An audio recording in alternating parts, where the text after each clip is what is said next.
News Channel 5 Network, this is MorningLine with Nick Barris.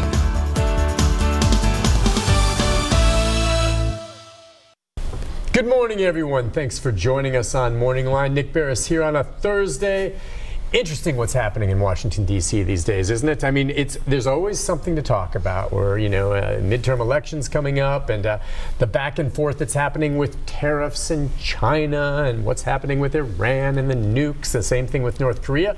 But then sometimes taking precedence over all of that are some of the things that's happening specifically with Donald Trump and some of his closest former perhaps aides and assistants, and of course you're aware of all of that with the latest with Michael Cohen, his personal lawyer and fixer for years, and of course Paul Manafort, and what the president himself has said since, and we'll kind of draw on some of that on Fox and Friends doing an exclusive interview responding to all this. We'll get into some of the basics and take your phone calls with our Vanderbilt professor Thomas Schwartz. Good morning to you, sir. Nice to have you on. Thank you. You always seem to come back when these things happen, and that's good. And I just want your take on this. I mean, it's just interesting. We have, criminal indictments for Paul Manafort, and then we have a former attorney, personal attorney for the president, pleading guilty to 2 felonies. What do you think? Well, it's obviously not a good day for the White House to have these things happen. Manafort's conviction was straightforward on tax evasion. I mean, he didn't pay his taxes, and it was fairly well documented. Some of the other counts were not. The jury did not agree on. Yeah, that's right. Cohen's, of course, was much more directly and personally tied to President Trump, because he basically said the president, at the direction of the president, he offered hush money to 2 women who claimed affairs with the president before the election in order to keep them silent. And so that was a very direct comment and connection to the president. Seems like he didn't really say the president's name, but he said the candidate. And we the know, candidate. We know he only Cohen worked for one. He was not working for Hillary Clinton. He was not, no. So, I mean, that's interesting on that front. Now, again, the allegation there then is that Cohen is saying that the candidate at the time, now President Trump, asked him to commit 2 felonies. Yes, except that I'm not sure.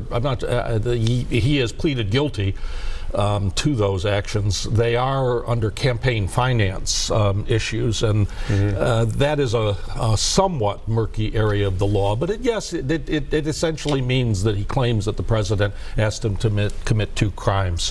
Whether they rise to the level, the issue that has come up is whether they rise to the level of high crimes and misdemeanors, as argued in the Constitution, that would constitute any grounds for impeachment. Yeah, and we can touch a bit on where that goes from here. But the president himself, though, finally did do some response to it yesterday, insisting that the payments to 2 women who say that he had affairs with them, which he denies, did not break any election campaign rules. Now, if you go back over all the statements he's made over time, it's like, well, I didn't know anything about this, and then I did know after the fact, and then he's saying that this money was not campaign money, but his own money. That's what he's saying now, which I guess if it was his own money would be okay.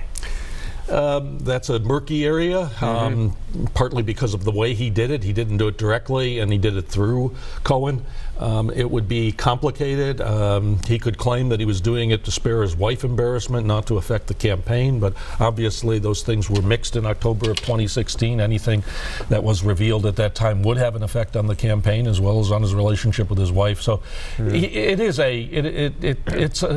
not, the thing that strikes me is, of course, this is not something terribly surprising about Donald Trump. We knew that he had these. I mean, he bragged about his relationships and other things on radio programs. There was no illusion, I think, about the type of person he was in this aspect of his morality. So I don't know that it's terrifically surprising. That he paid off or was willing to pay off that much money, I suppose, might surprise some people. Yeah, I guess so. For I don't know for the Democrats and the Republicans and how they respond to this. I think you're probably right. The fact that he may or may not have had these dalliances with these women may be immaterial to most people. The difference may be, were there any crimes committed under some of these laws, correct? Is that what it'll come down to? It'll come down to it, but it'll also come down to, even if there were crimes committed, it'll come down to whether people think that the law itself is as, if it's a campaign finance. There are many Republicans who don't even think there should be campaign finance laws. They think people should be able to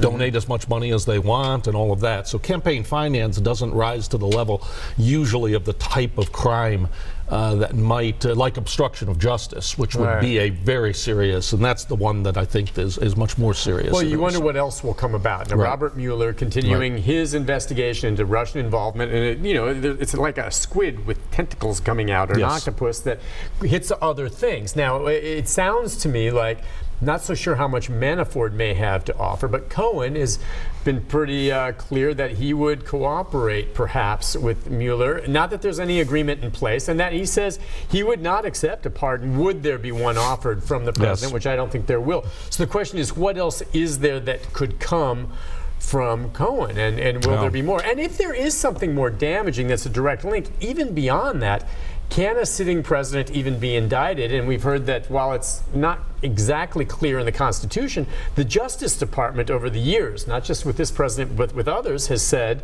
that a sitting president is not someone that we would indict. That's right. And I've said it twice, both with relation to Nixon and then to Clinton in 2000. So this does have bipartisan element of... I mean, I don't think that's an exception being made if it came to that for President Trump, but it's come up with 2 other presidents as well who happen to be Democrats. And, so anyway, beyond that, the impeachment thing, if the Justice Department weren't to do that, and I've said all along, regardless of what happens, as long as the Republicans are still fairly much in control, and we'll see what happens after this midterm of Congress, impeachment's not going to go anywhere. Well, that's right. But if there's a change in the House or along those lines, and now they're also bringing up a question of whether or not they should delay the confirmation of Kavanaugh, the Supreme Court Justice, because he could weigh in on an impeachment, and that would be wrong. Do you think that has any legs? I don't. Actually, I think the Republicans are really quite adamant that Kavanaugh is very qualified, and since we've removed any sort of 2/3 or 60-vote rule, they can just do it with their majority. And unless it would take a break from some of the more liberal Republicans or moderate Republicans, like a Susan Collins or someone, to actually say, well, I'm not going to go ahead because I do think there might be impeachment. But that hasn't happened yet. Okay, and the big picture, and this is what I'll want to hear from our viewers, and we'll take the calls after the break, 737-7587. I know many of the viewers of the show support the president. I know there are many viewers of the show who have problems with the president. Does this new development change anything for either side? And I guess the bigger question would be, among his supporters, I personally believe among the very core supporters, I think he can do just about anything, and some of those core supporters aren't going to care. Literally. I truly believe that. But I do wonder if some that maybe voted for President Trump because they're Republican or because they just couldn't stomach Hillary Clinton may all of a sudden think, well, don't we have someone else I can vote for as a Republican? What do you think?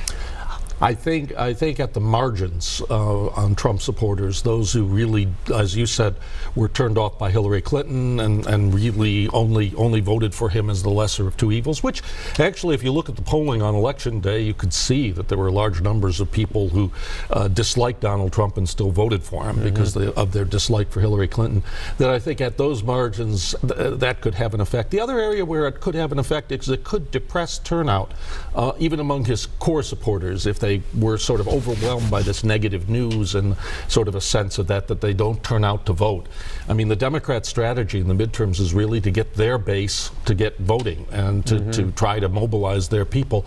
And if the president is unable to really motivate his own people to come, the Republicans could face serious losses. Yeah, and I do wonder too, a lot of his support, because of some big issues like border patrol and abortion, like are evangelicals, religious people that believe in family and faith and having a good wholesome lifestyle. And I'm just wondering, as they see this with coming up with the Playmate and the porn star, and at this point I don't think you can just say fake news. Now you may still believe him when he says he didn't have affairs with them, But it's not fake news now that money was exchanged and money was paid, and you would think he probably wouldn't do that if he didn't really have these affairs. I would just think, does that not turn some of them off, or are they just still so linked to the fact that, you know, no, we can deal with his peccadillos, but we have to support some of these issues? I think I tend to think that they will be like those Democrats who stuck with Bill Clinton in the 90s. Even through the Lewinsky scandal, they will just feel that the agenda is more important than the man. They knew he was like this when they voted for him, even if they could try and sort of make some illusions about it. They knew his record, the Howard Stern appearances, all the rest of that stuff was out there. So I have a hard time thinking that it will really affect it. I think what would really affect it would be turn some sort of setbacks in policy, an economic blip of some sort from the trade wars, the failure to get Judge Kavanaugh approved, something happening internationally that reflects badly on his policies, either in North Korea or Iran. Those types of things might have more of an impact on his core supporters than this particular issue. You mentioned North Korea as we go to the break. Right. I mean, the intelligence now is very clear. They're still doing their nukes, and despite whatever agreement they, you know, and I guess that's the bottom line. You just can't trust the North Korean leader. Right. The president thought he had a deal, and that deal didn't work. All right, listen, we'll take a break. When we come back, the number 737-7587. Your thoughts on this? We'll get into that, and maybe also the effect is, you know, Donald Trump may maintain some of his personal support. Does that affect some of the Republicans running for this midterm? So we'll be back, and we'd love to hear from you. We got some lines open. If you're on hold, stay there. Back with a good professor right after this. Life is